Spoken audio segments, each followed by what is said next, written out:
नमस्कार। आपका बहुत बहुत स्वागत है हमारे चैनल क्राइम चार्जशीट में। 2 सितंबर 2022 को मीन्स पिछले सप्ताह एक डिवीज़न बेंच सुप्रीम कोर्ट की, जिसमें जस्टिस एम.आर. शाह थे और जस्टिस कृष्ण मुरारी थे, उन्होंने एक जजमेंट पास किया और जिसमें उन्होंने मध्य प्रदेश हाई कोर्ट के पास किए हुए एक जजमेंट को सेट असाइड कर दिया। जब मैं ये जजमेंट पढ़ा तो मुझे बड़ा सरप्राइज़ हुआ और मुझे बहुत बुरा लगा, क्योंकि जो मध्य प्रदेश हाई कोर्ट ने जजमेंट पास किया था, एक तो उसमें गलती थी ही। सुप्रीम कोर्ट ने भी जल्दीबाजी में उन चीज़ों को कंसीडर नहीं किया जो नॉर्मल सर्कमस्टांसेस में कंसीडर किए जाते हैं। और जो दो सवाल मेरे दिमाग में आए कि कैसे एक हाई कोर्ट का जज, जो बाद में सुप्रीम कोर्ट का जज भी बन गया है, वो मर्डर के पनिशमेंट को लेकर गलती कर सकता है। और दूसरी बात जो आई कि फिर सुप्रीम कोर्ट का जज जब उस जजमेंट को की अपील को सुन रहा है, तो कैसे केवल उसके ऑपरेटिव पारा पे अपना डिसीजन दे सकता है और बॉडी में लिखे गए फैक्ट्स को या ऑब्जर्वेशन को या फाइंडिंग को इग्नोर कर सकता है। और मुझे जो एक फील हुआ कि इन दोनों हास्टी जजमेंट की वजह से, जल्दीबाजी में दिए गए फैसले की वजह से एक आदमी को अपनी पूरी ज़िंदगी उम्र कैद में गुजारनी होगी। मैं बात कर रहा हूँ जिस केस की, उसका नाम है state of Madhya Pradesh versus Nandu, और ये क्रिमिनल अपील नंबर है 1356 ऑफ 2022। इस जजमेंट को ऑथर किया है जस्टिस एम.आर. शाह ने, और जस्टिस एम.आर. शाह को मैं बहुत ही हाई रिस्पेक्ट में लेता हूँ, क्योंकि वो एवरेज जितने भी जज हैं उनसे ज़्यादा जजमेंट वो लिखते हैं और बहुत ही मेहनती जज हैं और अच्छी समझ रखते हैं। सो इसलिए उनको उन्हें लेकर मेरे ही इज़ वेरी रिस्पेक्टफुल जज। तो with due respect to him जो भी मैं कहूँगा, क्योंकि मुझे उनके जजमेंट यहाँ पे सही नहीं लगे। इस केस में क्या होता है कि 5 एक्यूज़ के खिलाफ एक चार्जशीट फाइल होता है मध्य प्रदेश में, और वो धारा होती है कि भाई रॉन्गफुल असेंबली और मर्डर का ऑफेंस कमिट किया हो जाता है, जिसमें कि ट्रायल कोर्ट ने उन 5 एक्यूज़ को उम्र कैद की सज़ा दे दी। जो बहुत ही सरप्राइजिंग चीज़ था कि हाई कोर्ट ने जो सेक्शन 302 के तहत कन्विक्शन था, उसको मेंटेन करते हुए ये लिखा साथ में कि जो एक्यूज़ नंदू था उसके जितना वो अंडरगोन हो गया है सज़ा, उसके बाद उसको छोड़ दिया जाए। और उस जो सज़ा उसने काटी थी केवल 7 साल 10 महीने काटी थी, जबकि हम सभी जानते हैं कि मर्डर के केस में मिनिमम पनिशमेंट इम्प्रिजनमेंट उम्र कैद है, लाइफ इम्प्रिजनमेंट है।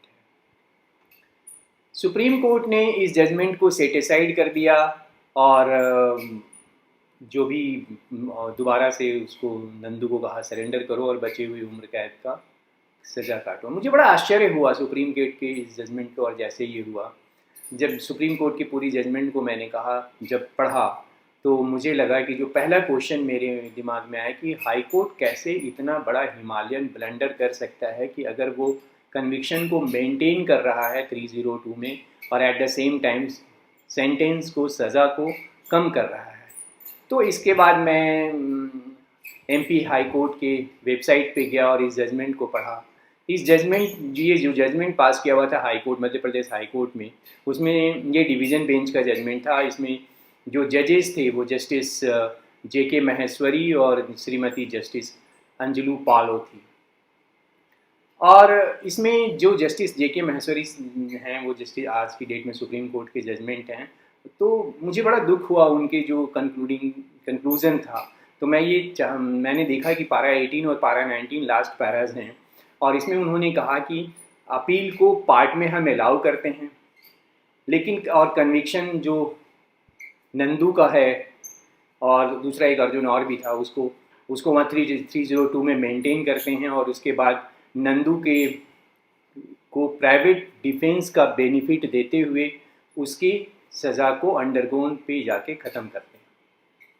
अब बड़ी इंटरेस्टिंग बात थी। एक तरफ तो आप ये कह रहे हो कि हम 302 के तहत जो ऑफेंस है उसमें जो कन्विक्शन है उसको हम मेंटेन करें। द मोमेंट आप ये बात लिखते हो तो इमीडिएटली एक कंक्लूजन जाता है कि भाई आप उसकी सज़ा को कम नहीं कर सकते किसी भी तरीके से, चूँकि लॉ में एक स्पेसिफिक प्रोविज़न है कि अगर कोई 302 में कन्विक्ट है तो मिनिमम पनिशमेंट उसको लाइफ इम्प्रिजनमेंट विद फाइन होगा ही होगा। और पैरा नंबर 19 में जाके लिखते हैं कि भाई नंदू और अर्जुन दोनों बेल पे है, दोनों के बेल बॉन्ड डिस्चार्ज किए जाते हैं। अर्जुन जो है वो जाके सरेंडर करेगा और बचा हुआ सेंटेंस काटेगा। तो इस तरह से बड़ा हॉच पॉच सा, मतलब कुछ समझ नहीं आया। जबकि मैं यहाँ पे मैं चाहूँगा कि मैं इसके पारा नंबर 15 का भी डिस्कशन करूँ, जिसमें उन्होंने नंदू के एडवोकेट ने जो आर्ग्यू किया था कि उसको प्राइवेट डिफेंस का बेनिफिट मिलना चाहिए, क्योंकि नंदू को भी इस लड़ाई में काफ़ी चोटें आई थी। तो प्राइवेट डिफेंस का पे आर्ग्यू किया था उनके एडवोकेट ने उसमें, और हाई कोर्ट ने बड़ा इसको एडमिट किया, अप्रिशिएट किया, और इवन ये भी कहा कि नेचर ऑफ इंजरीज जो पाया गया नंदू के बॉडी पे, उसको लेकर डॉक्टर की भी गवाही हुई और प्रोसिक्यूशन ने इसको एक्सप्लेन नहीं किया, इसलिए नंदू को इसका बेनिफिट मिलना चाहिए।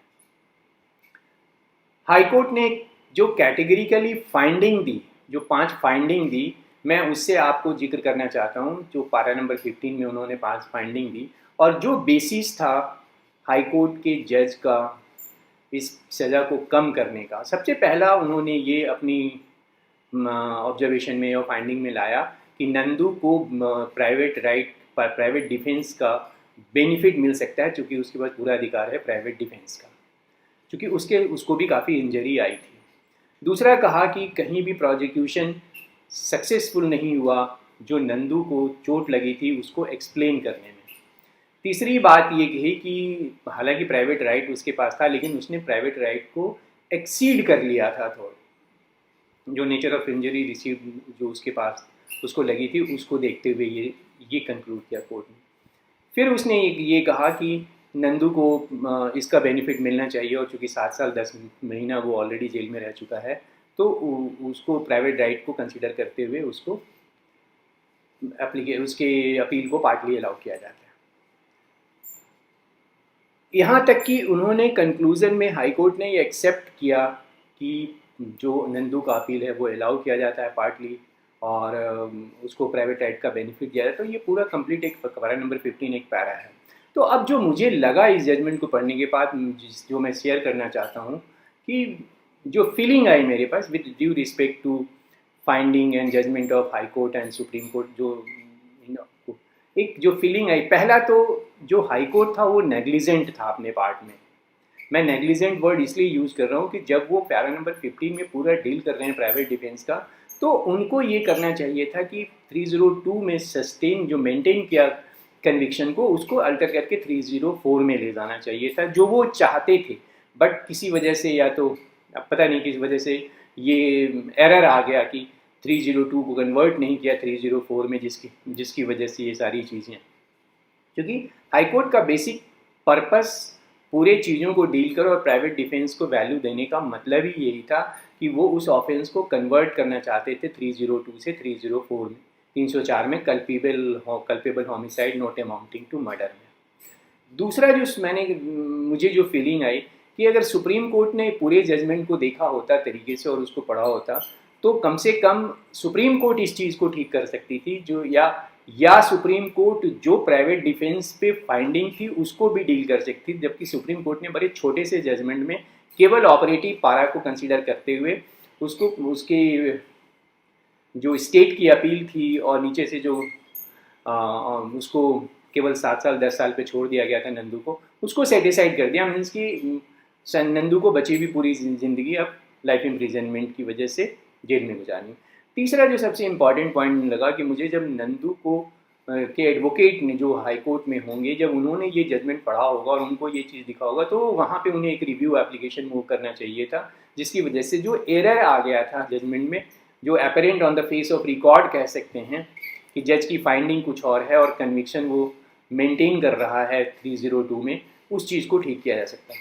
चौथी बात ये है, मुझे लगा कि चलो ये हुई, इतनी चीज़ें हो भी गई, तो जो Madhya Pradesh high court, Madhya Pradesh government के एडवोकेट थे और सुप्रीम कोर्ट में थे, उनको ये सारी चीज़ें, ये सारे फैक्ट कोर्ट के सामने लाना चाहिए था। केवल ऑपरेटिव पारा के आसपास ही उनके पूरे आर्गूमेंट घूमे, और जज साहब ने भी उस ऑपरेटिव पारा को देखते हुए, जहाँ पे 302 में कन्विक्शन को सस्टेन किया गया, उसको एक लाइन आ गया था उसकी वजह से अपील को अलाउ कर दिया।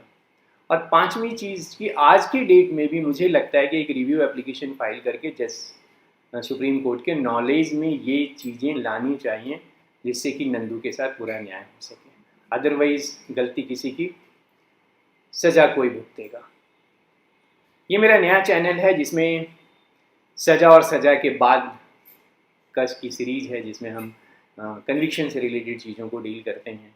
और आपका जो भी इशू है, चूँकि हमारा पर्पस ये है कि जो भी इस तरह के लाइफ इम्प्रिजन वाले कैदी हैं उनको जो भी लीगल प्रोविजंस हैं उनकी बेटर जानकारी दे सकें, उनके फैमिली को दे सकें, या इवन की जो एडवोकेट्स हैं जो इनमें डील करते हैं उनको हम नए जजमेंट्स का बता दें। ये बहुत ही रिसेंट जजमेंट है, लास्ट वीक ही आया हुआ है 2 तारीख को, और आज 11 तारीख। तो अगर आपके मन में कोई भी बात है जो इस इशू से रिलेटेड है तो प्लीज़ शेयर कीजिए कमेंट सेक्शन में जाकर। और दूसरी सबसे बड़ी बात कि ये नया चैनल है, प्लीज़ सब्सक्राइब कीजिए और शेयर कीजिए वीडियोस को, जिससे कि ज़्यादा से ज़्यादा लोगों तक ये पहुंच सके। धन्यवाद, नमस्कार।